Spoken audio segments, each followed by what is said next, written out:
성경은 이스라엘 조상들과 메소포타미아 남부의 고대 문명을 연결합니다. 이 조상들은 본디 우르라는 도시 출신입니다. 우르는 수메르 지역에서도 가장 오래된 도시들 중 하나입니다. 수메르 사람들은 5,000년 전에 메소포타미아의 첫 도시 국가를 세운 사람들입니다. 이들은 쇠기 문자를 발명했고 또 세상에서 가장 오래된 문학을 만들었습니다. 그릇 만드는 물레, 배,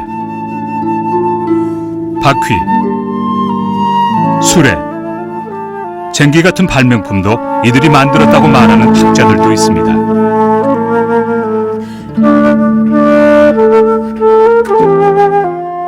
우르의 유적은 지금도 볼 수 있는데 방문객들은 이 고대 도시의 웅장한 규모를 잘 볼 수 있습니다.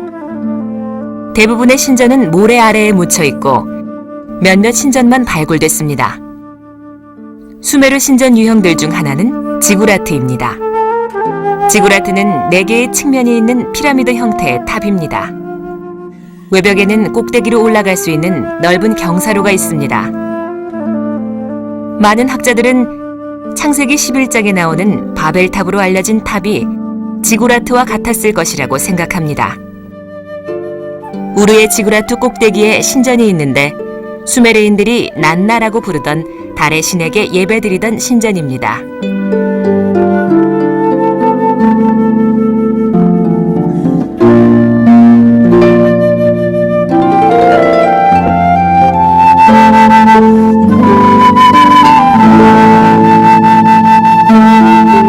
성경은 아브람을 유목민 또는 반유목민으로 묘사합니다. 계절에 따라 풀과 물을 먹이려고 가축대를 이끌고 이곳저곳으로 이동했습니다. 그렇지만 성경은 그가 우르 출신이라고도 합니다. 이 고대 우르의 주거지역은 이미 발굴됐습니다.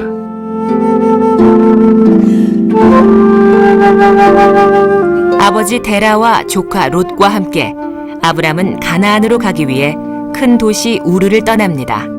이곳저곳 떠돌아다니는 유목민이 된 것입니다. 그렇다고 해서 그가 가난했다는 것은 아닙니다. 사실 그는 수많은 가축을 소유한 부자였습니다.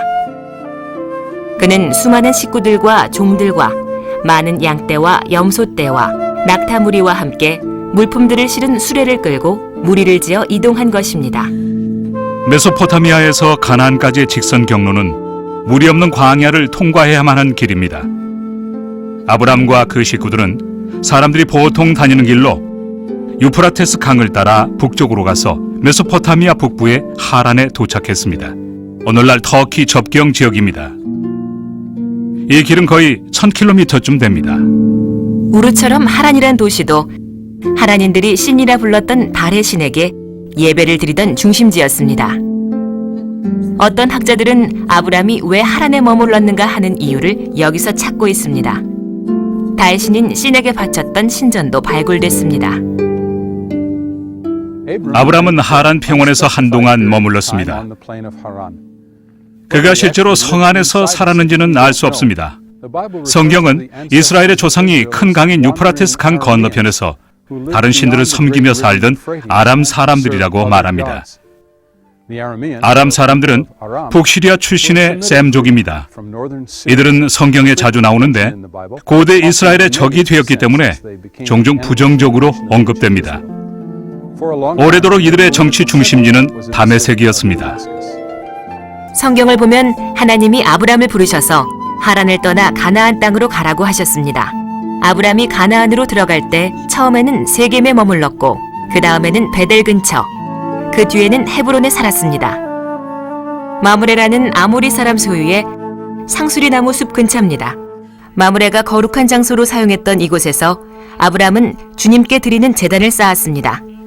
하나님이 그의 이름을 아브람에서 아브라함으로 바꾸셨습니다. 그는 가축대를 이끌고 남부 가나안에서 네기브 광야 가장자리를 따라 멀게는 브엘세바까지 이동했습니다. 고대 도시 브엘세바 바로 외곽에 아브라함과 연관이 있다고 전해지는 우물이 하나 있습니다. 그 족장은 가축에게 물을 먹이려고 이 깊은 우물을 팠을 것입니다. 아브라함이 살았던 역사적인 시기가 언제인지 정확하게 결정하기는 어렵습니다. 학자들은 후기 청동기 시대인 기원전 1550년에서 1200년 사이가 아닐까 짐작하지만 그 이전일 수도 있습니다. 이스라엘 사람들에게 아브라함은 가장 전설적인 인물입니다. 전승면에서 어느 누구보다 중요한 인물이지요. 아브라함이 살았던 시대는 성경의 기록자가 기록을 하던 때보다 훨씬 앞선 시대입니다.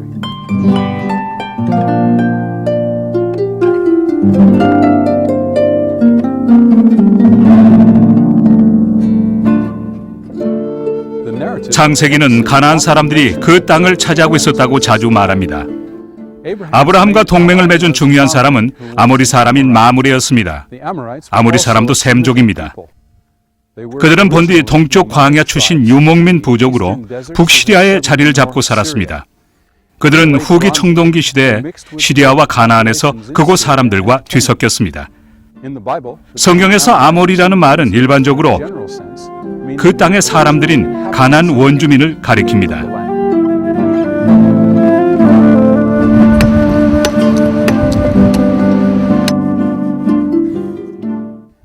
가나안 사람들이나 아모리 사람들 말고 헷 사람들 또한 족장시대 가나안 땅에서 살았습니다. 아브라함은 헷 사람에게서 아내 사라를 장사 지낼 땅을 샀습니다. 헷 사람들은 기원전 1600년대에서 1200년대까지 고대 근동에서 강력한 제국을 건설했던 사람들입니다. 그들의 정치 중심지 곧 그들의 고향은 아나톨리아에 있습니다. 가나안에 살던 헷 사람들이 아나톨리아의 헷 그룹과 계속해서 깊은 관계를 맺고 있었는지는 분명하지 않습니다. 아브라함이 가족을 장사 지내려고 산 작은 땅에는 굴도 포함되어 있었는데 은 400세겔을 지불했다고 합니다. 이때의 세겔은 동전이 아닙니다. 동전은 기원전 7세기에 가서야 소아시아 역사에 나타납니다. 이스라엘 사람들은 기원전 4세기 초까지는 일상생활에서 동전을 사용하지 않았습니다. 성경을 보면 그 이전에는 그냥 금속을 무게로 달아 화폐로 사용했습니다. 실제로 표준 무게를 뜻하는 히브리어 쉐켈은 무게를 단다는 동사에서 왔습니다. 성경은 아브라함이 아내 사라를 장사 지낼 땅값으로 은 400세겔을 달았다고 말합니다.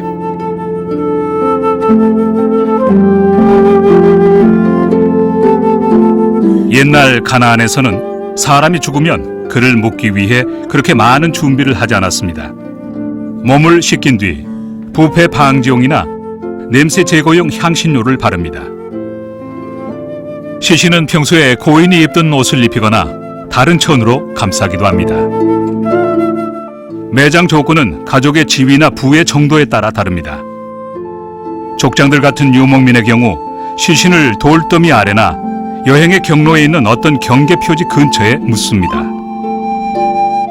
정착 주거지에 사는 사람들은 좀 더 영구적인 매장지를 사용했습니다. 가난한 사람들은 시신을 모실 좁은 구멍을 파내고 그 구멍을 돌로 덮습니다. 부자들은 동굴에 무덤을 쓰거나 주거지에 가깝지만 외곽에 있는 바위를 파내어 쓰기도 합니다. 가족 무덤인데 여러 세대가 계속해서 사용합니다. 깎아 만든 무덤이나 동굴에 시신을 안치해 놓으면 들짐승의 표적이 될 수도 있습니다. 그래서 들짐승이 시신에 접근하지 못하도록 무덤 입구를 돌로 막습니다. 부자의 무덤이라면 특별히 준비된 돌로 입구를 막습니다. 때로는 둥글게 생긴 돌을 굴려서 입구를 비스듬히 막습니다. 어떤 경우에는 원통형 모양의 돌을 옆에서 굴려서 입구를 막기도 합니다. 고대 세계에서 매장은 단계적으로 진행됩니다. 사람이 죽으면 모셔와서 널바닥 위에 올려놓습니다. 여기 보시면 매우 화려한 무덤의 시신 머리 쪽 부분을 볼 수 있습니다.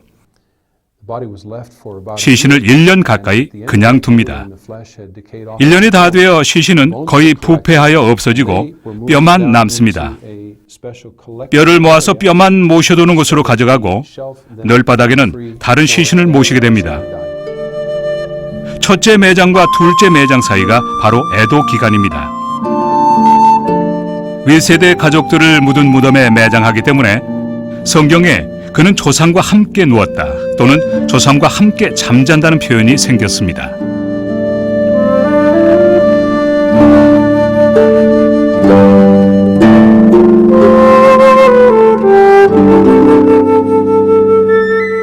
개인 소장품을 시신과 함께 묻기도 합니다. 죽은 이가 살아생전에 어떤 사람이었는지를 나타내거나 저 세상에서 위로받도록 하거나 악한 혼령을 몰아내려고 소장품들을 함께 묻는 사람들도 있습니다. 가끔 먹을 것과 마실 것과 함께 시신의 머리 곁에 기름 등잔을 뒀습니다. 애도 기간에는 여러 의식을 합니다. 옷을 찢는 일과 굵은 베옷이라고 하는 엉성하게 짠 무거운 옷을 입는 일과 또 머리 위에 먼지나 흙을 뿌리는 일입니다. 애도하는 이는 아무런 장식이 없는 검은 옷을 입고 맨발로 다닙니다. 창세기 38장에 나오는 유다와 다말의 이야기에는 남편을 여인 여자의 특별한 옷과 애도 기간을 언급하고 있습니다. 애도와 관련된 여러 신체 동작도 있었습니다. 슬피 울거나 식사를 거르거나 가슴을 때리는 일, 하늘을 향해 손을 드는 일, 땅에 조용히 누워있거나 앉아있는 일, 입을 가리는 일과 머리를 숙이는 일입니다.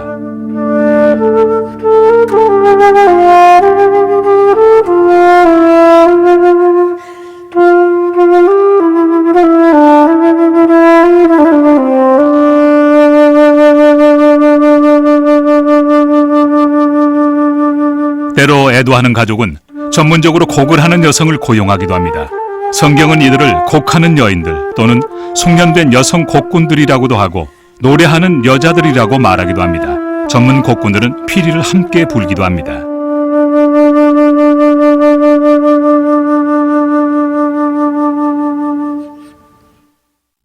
아브라함이 들어간 땅은 연간 강우량이 지역마다 크게 차이가 나는 땅입니다.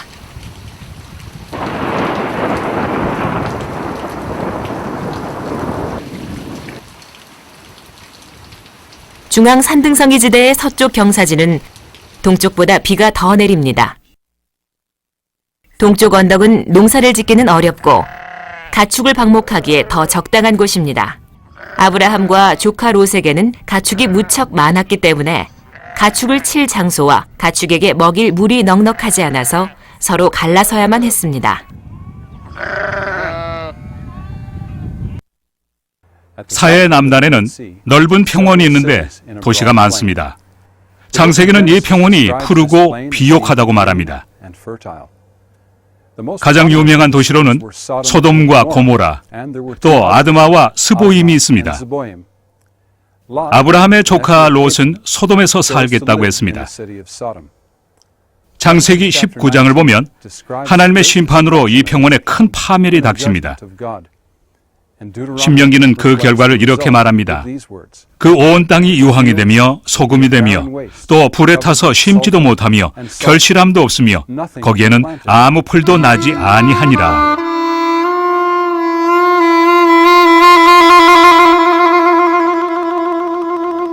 소돔과 고모라가 불로 멸망할 때 롯은 그의 두 딸과 함께 도망칩니다. 세 사람은 폐허가 된 그 평원의 도시들 위쪽에 있는 동굴에서 생활합니다. 롯의 두 딸은 약혼을 했든지 아니면 결혼했던 것 같습니다.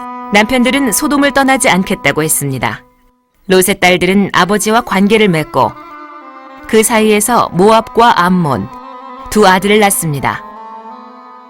후에 트랜스 요르단 거주민이 된 모압 사람들과 암몬 사람들은 이스라엘의 적이 됩니다.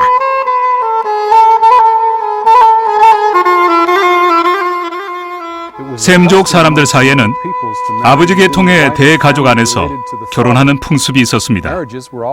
결혼은 가장이 주선하고 계약을 맺습니다.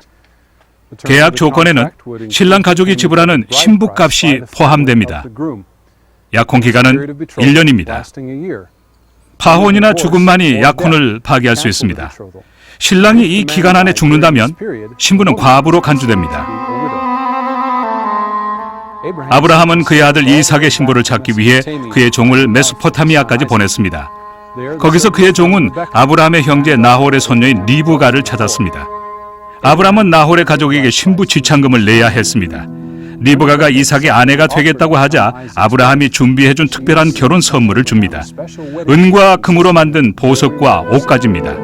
아브라함의 후의를 나타내는 특별한 표현이죠.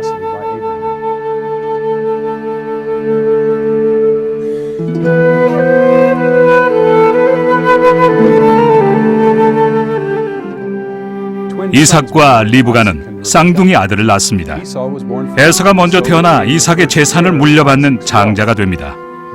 둘째 아들 야곱은 앞이 보이지 않는 아버지를 속여 자신이 에서인 척하고는 전통적으로 맏아들의 것이었던 조상의 축복을 받습니다. 야곱은 형의 안갚음이 두려워 할아버지 아브라함이 살던 하란으로 도망칩니다. 거기서 그는 라반 삼촌의 목동으로 일하면서 라반의 두 딸과 결혼합니다. 그러나 야곱과 장인의 관계는 악화되어 가기만 합니다. 라반을 위해 거의 20년 동안 일하고 나서 야곱은 어느 날 아내들과 자녀들과 종들과 가축대와 함께 하란 평원을 떠납니다. 라반에게 그의 속셈을 말하지 않고 하란에서 출발해 아버지 이삭이 아직 살고 있는 가나안으로 도망친 것입니다. 라헬은 가나안으로 떠나기 전에 아버지 집에서 작은 신상들을 많이 훔쳐갑니다. 이 신상들이 무엇을 나타내는지 정확히 모르지만 신이나 조상을 나타내는 것으로 보입니다.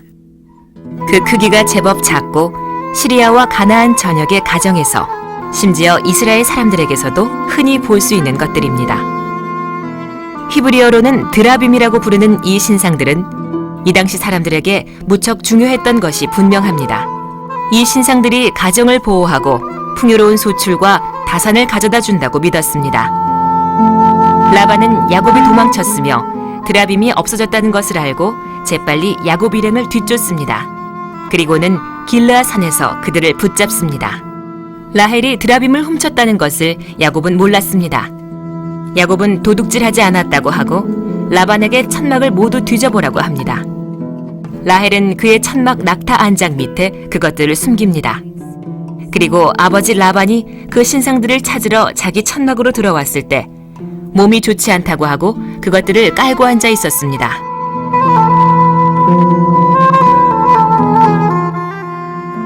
라반과 야곱이 이렇게 반목하는 모습은 후에 이스라엘 사람과 아람 사람의 뿌리 깊은 적대감을 설명하는데 도움이 됩니다.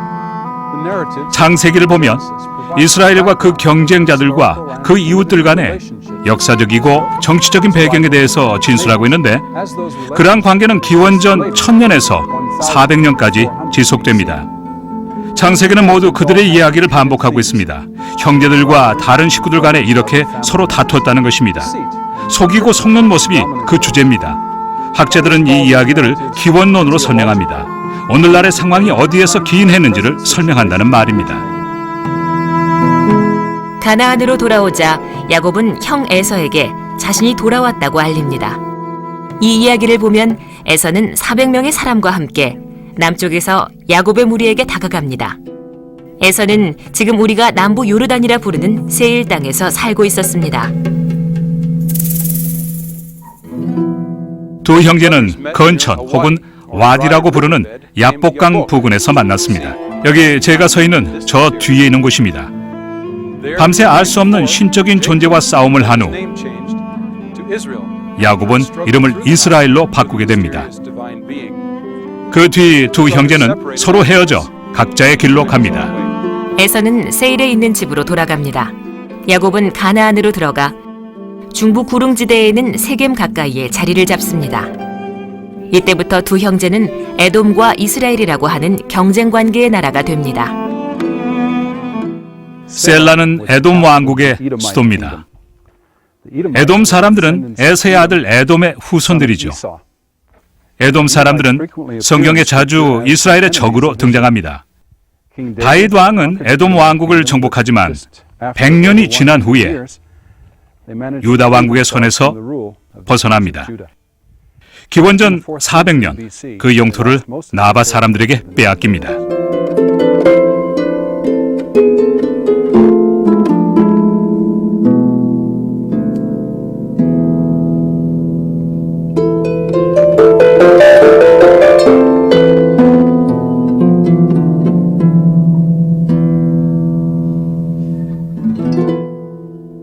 야곱은 12아들을 두었는데 이들이 이스라엘 12지파의 조상들이 됩니다. 창세기의 수많은 이야기는 경쟁 관계에 있는 12형제들의 갈등을 그리고 있습니다. 형들이 종으로 팔아먹은 요셉의 이야기는 그 가운데서도 성경의 경쟁 관계 주제가 가장 확대된 이야기입니다. 야곱이 요셉만 편애하기 때문에 형들이 질투한 것입니다. 몇 년 동안 비가 거의 오지 않아서 가나안은 기근으로 고통을 당합니다. 광야 언저리에 자리 잡고 있는 이 땅은 이렇게 주기적으로 위험에 빠집니다. 아브라함이 가나안으로 들어온 지 얼마 되지 않아 이집트로 들어갔던 것도 같은 이유인 듯합니다. 야곱의 아들들 또한 식구들과 가축들을 데리고 굶주림을 피해 가나안 땅을 떠납니다. 종으로 팔아넘긴 그들의 아우 요셉은 왕실 고위 관리가 됩니다. 이집트의 국무총리가 된 것이죠. 학자들은 이 시대를 이집트가 힉소스라 부르는 외국 왕들의 지배를 받고 있었을 때로 추정합니다. 이들은 이집트 사람들이 아닙니다. 어디서 온 사람들인지 모릅니다. 아마도 세머를 사용하는 사람들이었을 겁니다. 힉소스는 기원전 1700년경에 이집트를 정복하고 100년 이상 다스립니다. 아마도 요셉은 힉소스의 마지막 지배자의 왕실에서 일했던 인물인 듯합니다. 힉소스는 나일강 삼각주 북동쪽에 수도를 세웠습니다.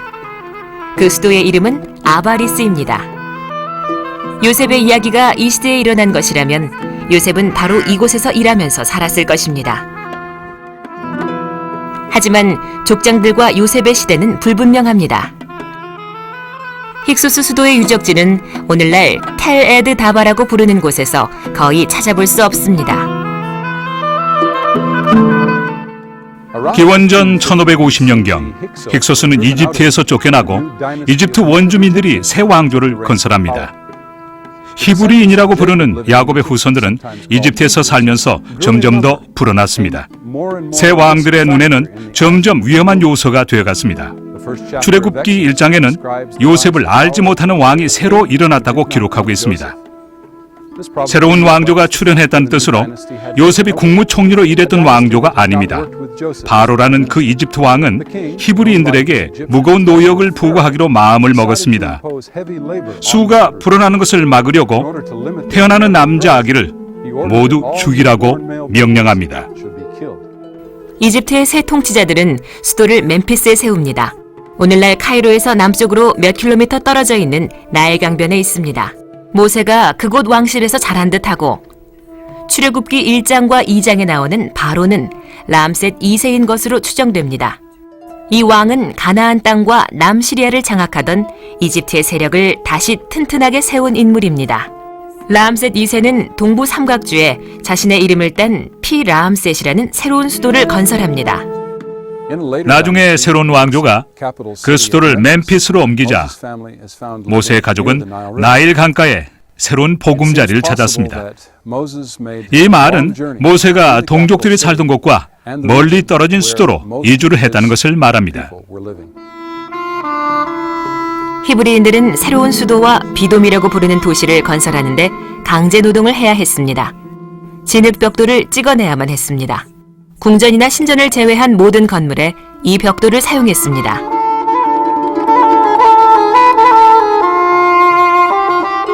더 중요한 건물들은 나일강 상류에서 배로 실어온 돌로 지었습니다.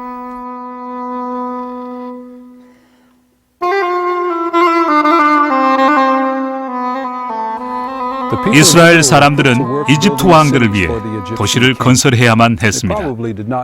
돌로 된 신전이나 행정용 건물을 짓지 않고 이들 도시에 사는 관료들이 살 집을 지었던 것 같습니다. 이들 집은 대부분 햇볕에 말린 벽돌로 지었습니다. 풀이나 짚을 섞어 만든 벽돌입니다. 짚은 벽돌의 강도를 높이는 재료죠. 처음에는 다른 노예들이 짚을 썰어 벽돌을 만드는데 갖다 주었습니다. 너무 일이 힘들다고 불평하자 왕은 지푸라기를 밖에서 구해다가 벽돌을 만들라고 명령합니다. 짐이 더 무거워진 것입니다. 예언자 나훔이 잘 섞일 때까지 진흙과 짚을 발로 밟는 벽돌을 만드는 과정을 말한 적이 있습니다. 진흙을 나무로 만든 거푸집에 넣고 꼴을 만든 다음 그 틀에서 빼내 말리는 것입니다. 햇볕에 말려 딱딱하게 굳히는 것이죠. 어떤 곳에서는 벽돌을 화덕에 구워 단단하게 하기도 합니다. 진흙 벽돌의 크기는 장소마다 다양합니다.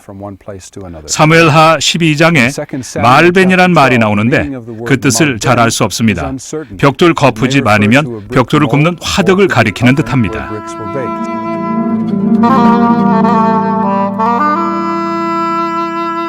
람셋 2세는 오랫동안 이집트를 다스렸습니다. 아마도 기원전 1280년부터 1230년까지인 듯합니다. 출애굽기는 그의 죽음을 말합니다. 모세와 아론이 찾아가서 히브리인들이 광야로 나가 그들의 하나님께 예배하게 해달라고 요구했던 바로 왕은 나중에 등극한 왕인 듯합니다. 표면적으로 이것은 합리적인 요구였습니다. 그러나 강제노동을 하는 억압받는 무리의 요구였기 때문에 왕은 의심스러워했습니다. 이집트 문헌에는 도시 건설에 동원된 노동자들을 하피루라고 부릅니다. 하피루라는 용어는 사회학적 용어입니다. 가나안과 시리아와 북부 메소포타미아에 살고 있던 사람들로 땅을 물려받지 못했거나 군인으로 고용되어 일하는 사람들을 가리키는 말입니다. 출애굽기에서 이스라엘인을 가리키는 히브리인이라는 말은 이 하피루라는 말과 연관이 있는 듯합니다. 물론 두 말이 정확하게 어떤 관계인지는 분명하지 않습니다. 히브리인들이 이집트에서 탈출한 장엄한 광경은 오직 성경에만 기록되어 있습니다. 그렇다고 놀랄 일이 아닙니다. 이집트인들은 자신들의 왕이 이 땅 위에서 위대한 태양신을 대변한다고 믿었습니다. 사실 바로 자신도 스스로 신이 된다고 생각했습니다. 그래서 예술 작품이나 문학에 보면 바로는 항상 모든 적을 물리치는 모습으로 나옵니다. 그렇기 때문에 이집트 문헌에서는 왕이 당한 재앙이나 패배는 절대로 말하지 않으며 출애굽기와 같은 기록을 남겼으리란 기대도 할 수 없습니다. 이집트 왕이 앉아있는 의자의 발받침에는 이집트가 적들을 물리친 이미지가 조각되어 있습니다. 왕이 왕좌에 앉으면 왕은 상징적으로 그의 적들을 항상 발 아래 두는 것입니다. 성경에도 나오는 내 원수들을 내 발 아래라는 표현은 고대 세계의 유물과 관습을 반영하고 있습니다.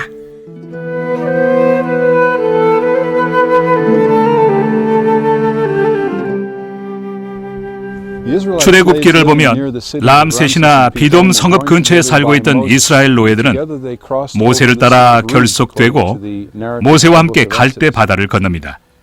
아마도 오늘날 스디슨 호수라고 부르는 곳을 건넜던 듯합니다. 제가 서 있는 여기 저 앞에 있는 곳입니다. 밤비가 내린 후에 우리가 이곳에 있습니다. 이러한 일이 일어났을 것입니다. 이 지역은 진흙 땅이 되었습니다. 병거로 건너는 것보다는 덜 힘들었겠지만 걸어서 건너는 것도 몹시 힘들었을 것입니다. 출애굽기 14장에는 이집트에서 기적적으로 떠나온 이야기가 묘사되어 있습니다. 강풍이 바다를 가르고 바다까지 말립니다. 성경에서는 사람들이 마른 땅을 걸어 나왔다고 말합니다. 그러나 성경은 또한 이집트 병거들은 움직이기 어려웠고 병거 바퀴들은 꼼짝을 못했을 것이라고 덧붙입니다. 히브리인들이 선조들이 살았던 가나안 땅으로 돌아갈 경로는 여러 가지가 있었습니다. 물론 지름길은 바닷길입니다. 이집트인들은 북쪽 지방 나라들을 정복한 뒤 이 길을 따라 여러 요새 성을 건설합니다. 따라서 바로를 피하고자 하는 무리가 이 길로 가는 것은 위험할 수밖에 없습니다. 동쪽으로 시내 반도를 관통해서 지나는 두 번째 길은 무리 귀에서 아주 힘든 여정이었습니다. 이런 문제 때문에 달아나는 노예들은 남쪽을 택했습니다.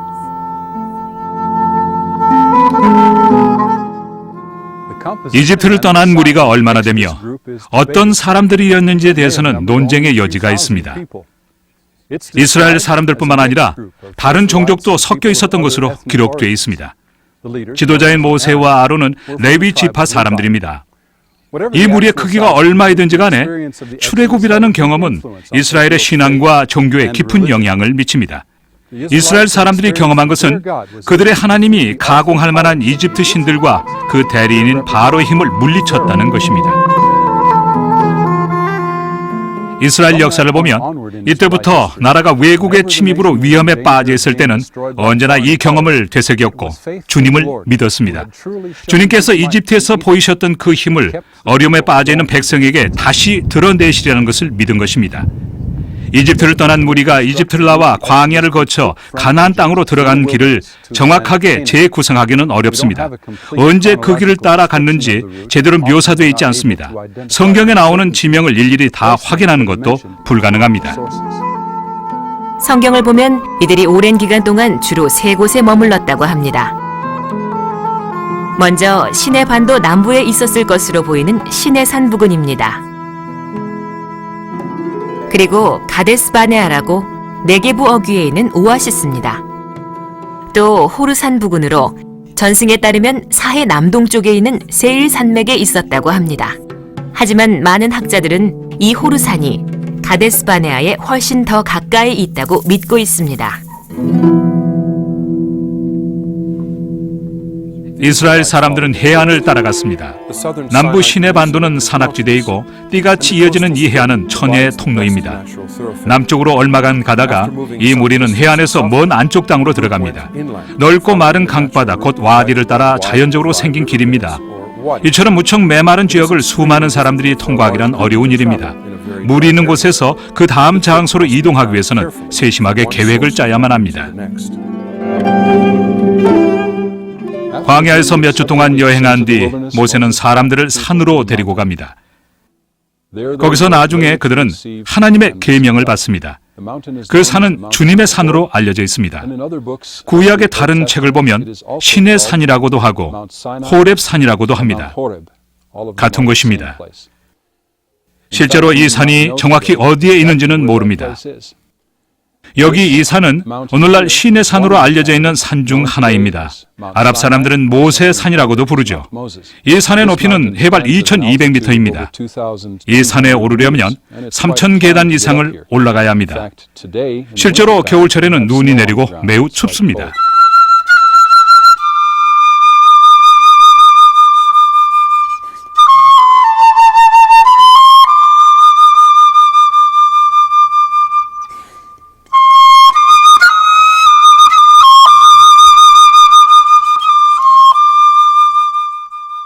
이집트를 떠난 무리가 기르던 가축은 주로 양과 염소였습니다. 이 가축들 모두가 풀만 먹고 살지는 않습니다. 덤불이나 나무도 먹을 수 있습니다. 이 가축들은 메마른 지역이나 약간 건조한 지역에서도 먹이를 쉽게 구할 수 있습니다. 가축 주인은 가축으로부터 젖과 또 때때로 고기를 얻습니다. 하지만 이것 말고도 때때로 더 필요한 음식이 있습니다. 성경에는 이와 관련된 이야기가 나옵니다. 이스라엘 사람들은 오랫동안 시내 산에서 머물렀습니다. 거기서 그들은 이집트 왕의 손에서 그들을 구하신 하나님과 언약을 맺습니다. 거기서 또한 성소를 짓습니다. 물론 쉽게 챙겨서 이곳저곳 옮겨 다닐 수 있는 것이었습니다. 시내에서 그들은 북쪽으로 이동합니다. 여러 와디와 넓은 모래 지역을 거쳐 드디어 광대한 가데스 바네아의 오아시스에 다다릅니다. 네게부와 시내 광야 사이에 오아시스가 있습니다. 여기서 이스라엘 사람들은 진을 치고 몇 년 동안을 지냈습니다. 오아시스는 물이 나며 광야에서 양식으로 식물을 구할 수 있는 곳입니다. 가데스 바네아는 아마도 물과 종려나무가 있는 오아시스와 비슷하게 생겼을 것입니다.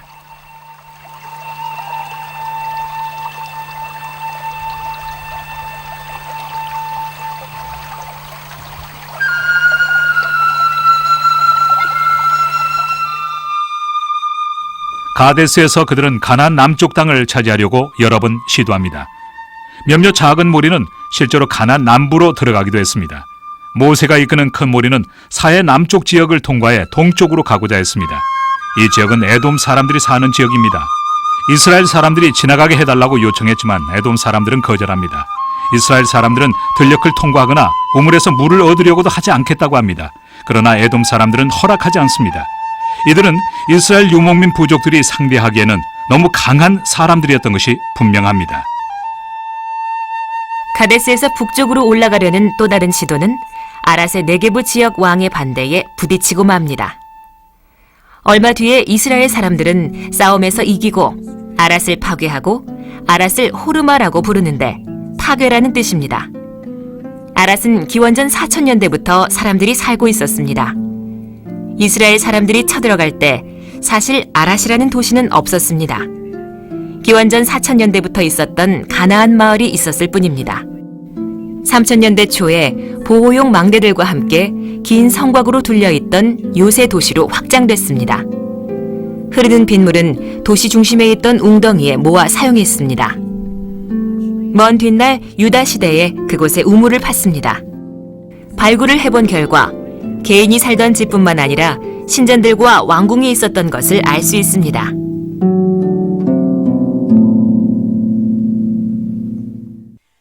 날씨가 점점 건조해져서 기원전 2650년경에 그 가나안 도시는 방치되었고 거의 1500년 동안 이곳에 아무도 살지 않았습니다.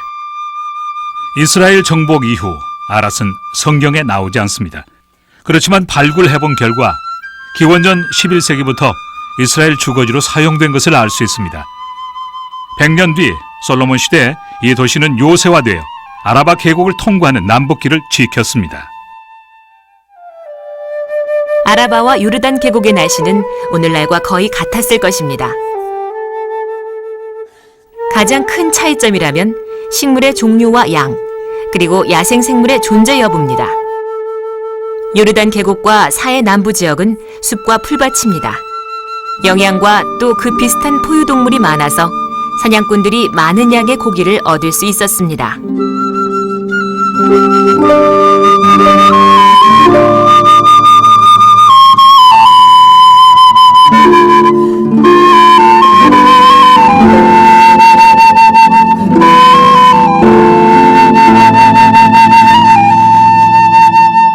숲에서는 여러 과일과 견과류 같은 야생 식재료를 상당량 얻을 수 있었습니다.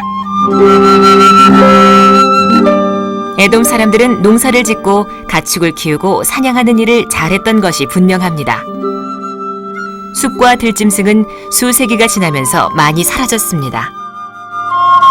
애굽을 떠난 무리는 방향을 바꾸어 남쪽으로 홍해까지 내려갔습니다. 오늘날 에일랏에 해당하는 곳입니다. 거기서 그들은 남쪽에서 에돔 지역으로 들어가는 북동쪽으로 이동합니다. 이번에는 에돔 사람들과의 관계가 나아졌습니다. 성경을 보면 이스라엘 사람들은 광야길을 걸었습니다. 고되고 긴 여행 뒤에 이스라엘 사람들은 세일이라고 부르는 남부 에돔의 산악지대에 다다릅니다. 사사기 5장 4절을 보면 주께서 세일에서부터 나오시어 그의 백성을 위해서 싸우신다는 말이 나옵니다. 세일은 사해 남동쪽에 있는 산악지대입니다. 성경을 보면 이 산악지대가 주님이 사시는 곳으로 등장합니다. 이스라엘 사람들이 그 땅으로 들어가기 전 비교적 오랫동안 세일 부근의 여러 계곡에서 진을 치고 머물렀습니다. 이 지역에서 가장 높은 봉우리는 호르산으로 아론이 묻힌 산입니다.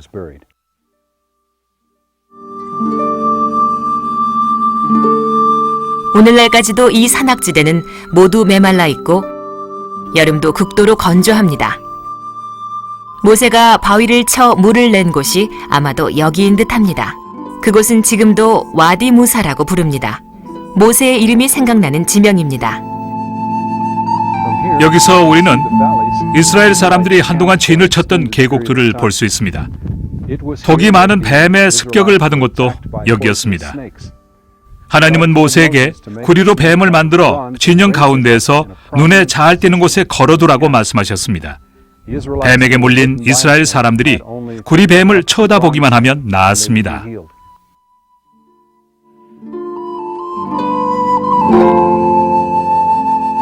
하나님은 모세에게 아론과 그의 아들 엘르아사를 데리고 호르산의 꼭대기로 올라오라고 말씀하셨습니다. 세 사람은 산에 올랐습니다. 거기서 모세는 아론의 대제사장복을 벗겼고 아론은 죽었습니다. 모세는 그 대제사장복을 엘르아살에게 입히고 엘르아살은 아버지를 대신하여 이스라엘의 대제사장이 됩니다. 이집트를 떠난 무리는 세일 산악 지역에서 왕의 대로를 넘어 북쪽으로 이동합니다. 넓은 와디에 다다르기까지 산등성이를 따라 넘는 길입니다. 이 와디는 에돔 땅과 모압 땅의 경계 역할을 합니다. 성경에서는 세렛이라고 부르고 오늘날에는 와디 핫사라고 부릅니다. 이스라엘 사람들은 모압 땅을 지나가고 싶어 했습니다. 그즈 모압 땅과 사람들을 지배하고 있던 아모리 왕을 만나 의사를 타진합니다. 그 땅을 지나고 있는 왕의 대로를 지나갈 수 있도록 허락해 달라고 합니다. 그들은 왕의 대로만을 따라 걷겠다고 합니다. 왕의 들판에도 들어가지 않고 왕의 우물에서 물을 구하지도 않겠다고 합니다. 아모리 왕이 거절하자 실제로 그 깊은 와디에서 그냥 머물러야 했습니다. 그래서 그들은 가고 싶어 했던 북쪽 대신에 서쪽 방향으로 가야 했습니다. 그들이 그 와디를 통과해 동쪽으로 되돌아갔을 가능성도 있습니다. 광야길을 따라 모압 동쪽에 있는 땅으로 되돌아가기 위해서입니다. 이스라엘 사람들은 북쪽으로 이동합니다. 아모리 왕이 통과할 수 없다고 거절하자 그들은 여러 아모리 군대와 싸워 결국 격퇴시킵니다. 암몬과 길르앗이 있는 트랜스 요르단 평원을 차지한 것입니다. 결국 이스라엘 사람들은 느보산에서 그리 떨어지지 않은 요르단 계곡에 진을 칩니다. 성경은 이 지역을 모압 평원이라고 부릅니다. 여기 요르단강 동쪽에서 이스라엘 사람들은 지도자가 바뀌는 것을 경험하게 될 것입니다. 모세는 죽음을 맞이하려고 느보산에 올라가고 새로운 지도자인 여호수아가 일부 이스라엘 지파들을 이끌고 아브라함과 이삭과 야곱이 한때 살았던 땅으로 들어갑니다.